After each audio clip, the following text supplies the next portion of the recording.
Let me ask you something. Have you ever walked away from a phone call, a visit, or even just a short chat with someone and felt completely drained afterward? Like somehow, your peace, your energy, even your mood got sucked right out of you? You're not alone. As we get older, life shifts. Maybe the calendar isn't quite as packed as it used to be, and we finally get a little more time to focus on ourselves, our health, our happiness, our peace of mind. And while many things become clearer with age, there's one lesson most of us learn a little too late: not everyone deserves a front row seat in your life. See, your golden years aren't just about retirement plans, morning walks, or doctor visits. They're about living on your own terms. That includes choosing the people you let into your emotional space. Because let's be real, peace is precious. And the wrong people, yes, even family, can chip away at that peace one conversation, one guilt trip, one passive-aggressive comment at a time. Now here's the kicker: these people don't always show up waving red flags. Some of them have been in your life for years. They might be charming, even helpful at times, but over and over again, they leave you feeling small, anxious, or exhausted. Maybe it's that cousin who only calls when they need money. Or the friend who turns every chat into a competition. Or the adult child who leans on you for everything, but never asks how you're doing. Sound familiar? In this video, we're going to talk about 5 types of people you should seriously consider keeping at arm's length once you hit a certain age, because protecting your peace isn't just nice, it's necessary. These aren't wild theories or scare tactics. These are real patterns that many seniors experience, often silently. And the truth is, recognizing these toxic dynamics and learning how to gently, but firmly, create distance can be one of the healthiest decisions you'll ever make. Look, I get it. Setting boundaries, especially with people we care about, isn't always easy. But here's something to remember: boundaries aren't walls, they're doors. Doors that let the right people in and keep the wrong energy out. And when you start living that way, phew, life feels lighter, happier, calmer. So if you've ever felt like your golden years are being hijacked by the wrong company, you're in the right place. We're diving deep into this one because your peace is worth protecting. And hey, if this kind of heart-centered, healing content speaks to you, go ahead and hit that subscribe button and join the Natural Healing Hub family. We're all about empowering you to live healthier, more peaceful lives, naturally. Alright, let's get into it. 1. The manipulator, guardians of your emotional energy. Now let's talk about a type of person that can be really tricky to spot: the manipulator. And look, they don't always come storming into your life waving big red flags. Most of the time, they're subtle. They come off as sweet, maybe a little helpless, maybe even flattering, like you're the only one who understands them. But slowly, and often without realizing it, you start to feel like you're responsible for their emotional state. You know the type. They're always going through something, and you're always the one they call. At first, you're happy to help, because that's just who you are. You're kind. You care. But over time, it starts to feel one-sided. You're giving, and giving, and giving, and they're just taking. And not just your time, but your emotional energy. I had a dear friend, we'll call her Linda, who once told me how her niece used to call her every week, crying about something. At first, Linda was happy to be there for her. Family is family, right? But every conversation turned into a crisis. And when Linda tried to share something going on in her life, her niece would quickly steer the conversation back to herself. Eventually, Linda realized she wasn't supporting her niece anymore, she was being emotionally drained by her. And here's the thing, manipulators often don't even realize what they're doing. It's not always malicious. Sometimes, it's just a pattern they've learned, especially if they grew up getting attention only when something was wrong. But just because you understand why someone behaves the way they do, doesn't mean you have to carry the weight of it. This is where boundaries come in. And I know, setting boundaries can feel awful at first. Especially when you're not used to it, or when it involves someone you love. But saying no doesn't make you a bad person. It makes you a person who respects your own peace. And you don't have to say it with anger. You can be calm, kind, and firm. Something like, I care about you, but I don't have the capacity to take this on right now. Or even just, I need some space to focus on myself this week. That's it. No long explanations. No guilt. Here's a little personal trick I've learned. When I feel guilty for saying no, I remind myself that every yes I give to someone else is a no I'm giving to myself. And honestly, at this stage in life, I'd rather say yes to peace, to joy, to time spent doing things that make me feel alive. So if any of this feels familiar to you, if you've ever had someone who constantly leans on you, but never supports you, I'd love to hear your story. Have you dealt with a manipulator before? How did you handle it? Drop a comment below, and let's talk about it. You're not alone, and your experience might just help someone else find the strength to set their own boundaries too. 2. The irresponsible, letting go of unwarranted burdens. Let's move on to another tough one, the irresponsible person. And I get it, this can be really complicated when it involves people you love. Maybe it's an adult child, a sibling, or even an old friend who just never seems to get their act together. They always seem to be in some sort of trouble, late on bills, bouncing from one job to the next, constantly needing a place to stay, or a little help to get by. And again, because you're caring and generous, it's only natural to want to help. Especially if it's your child. You think, if I don't help them, who will?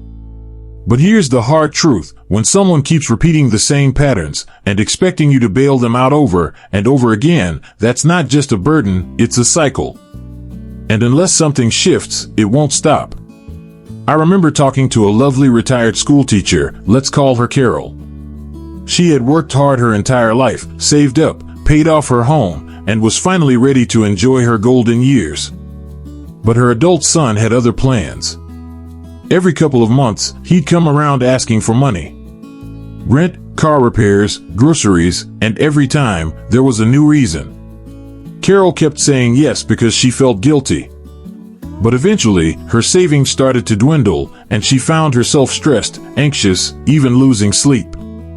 One day, she said to me, I realized I was sacrificing my future so he wouldn't have to face the consequences of his choices. That hit me hard. So she made a change, not by cutting him off completely, but by shifting the kind of help she gave. Instead of handing over cash, she helped him set up a budget. Instead of paying off his bills, she sat down with him and made calls together. It wasn't easy, but over time, he started stepping up. And she finally got to breathe. That's the thing, we want to support our loved ones, but real support isn't about rescuing people from their problems. It's about helping them grow through them. When we constantly shield someone from the consequences of their actions, we're not protecting them, we're postponing their growth. It's okay to say, I can't give you money, but I can help you look at some options, or I'm happy to talk things through with you, but I won't be able to solve this for you. These boundaries may feel uncomfortable at first, but they're rooted in love. Love that says, I believe in your ability to figure this out. So, let me ask you, have you ever found yourself carrying someone else's responsibility? How did you handle it? What worked, and what didn't? I'd love to hear your thoughts in the comments below. Your experience might just give someone else the clarity or courage they need to take that first step towards setting healthy boundaries too. 3. The ungrateful, recognizing your worth. Now let's talk about something that stings in a different way, ingratitude. It's not always loud or dramatic. Sometimes it shows up quietly, in little ways that build up over time. You do something kind, thoughtful, or even go out of your way for someone, and they barely acknowledge it. No thank you, no sign they noticed, sometimes not even a smile. And while we don't do nice things just for praise, when there's a total lack of appreciation, it leaves a mark. Especially in our later years, when energy is more precious, and our time is something we truly value. I once worked with a woman named Helen who shared something that really stuck with me. She had this longtime friend, someone she'd helped through a messy divorce, supported emotionally, and even financially when times were tough. But when Helen went through a health scare of her own, her friend was nowhere. Not a call, not a card, not even a text. And when she gently brought it up later, the friend brushed it off, saying, "Well, you seemed like you had it under control." No apology. No appreciation. Just cold indifference. Helen told me, it wasn't just what she didn't do, it was how small it made me feel. That line hit me. Because that's what ingratitude does. It chips away at your spirit. It makes you question if your efforts even matter. But here's the thing, they do. You matter. Your kindness matters. Your generosity is meaningful. And it deserves to be seen. So if you're in a relationship, family, friendship, or otherwise, where you constantly give and rarely receive anything close to a thank you, it might be time to step back and reassess. That doesn't mean you become cold or bitter. It just means you shift your energy toward people who see you, who value your presence, who say thank you. Because gratitude isn't a luxury, it's a sign of respect. And in your golden years, you deserve relationships built on mutual care, not one-sided expectations. And if someone says, "Well, I didn't ask for your help," when you bring up how you feel, that's a red flag right there. You're not a vending machine of kindness.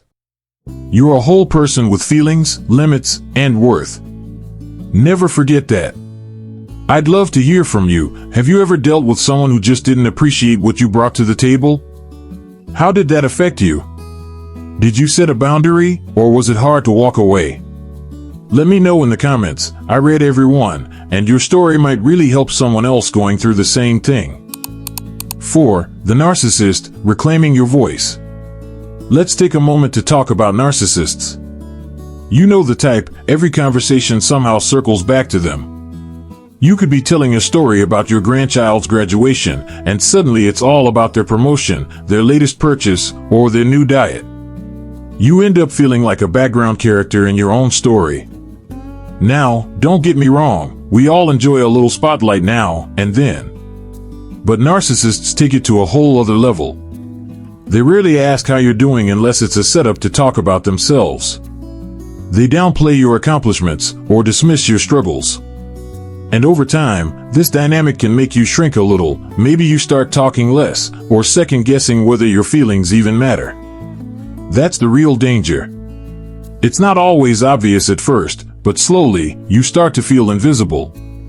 I remember talking to a woman named Grace, a sharp, funny, 72-year-old who loved storytelling. But she had a friend who would constantly hijack every conversation. If Grace talked about her arthritis, this friend suddenly had the worst joint pain imaginable. If Grace shared a childhood memory, the friend would cut in with her own. Eventually, Grace stopped talking altogether in their hangouts. She said, "I felt like I was only there to listen, not to be heard."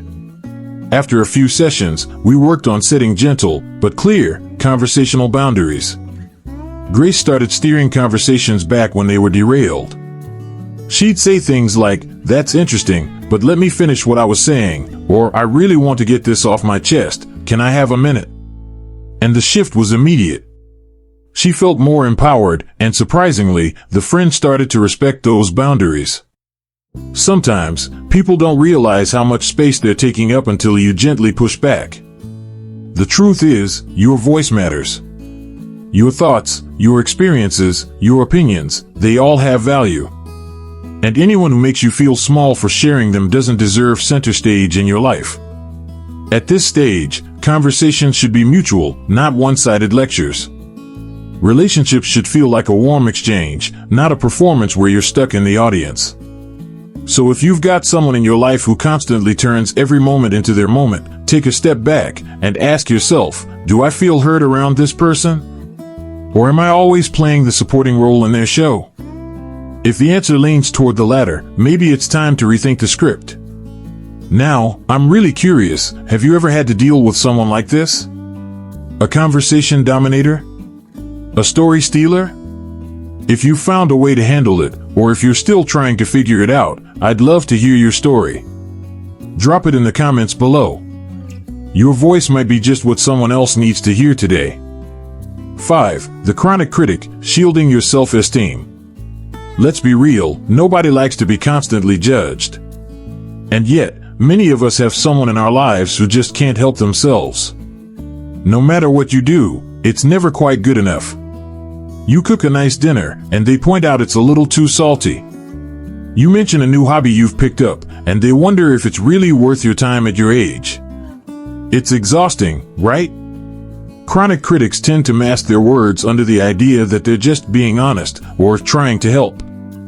But there's a difference between constructive feedback and constant nitpicking. Over time, their remarks start to chip away at your self-esteem, little by little. And what's worse is that you might even start internalizing it, questioning your own decisions, your talents, even your worth. I remember talking to a retired teacher named Paul, smart guy, loved woodworking, loved spending time with his grandkids.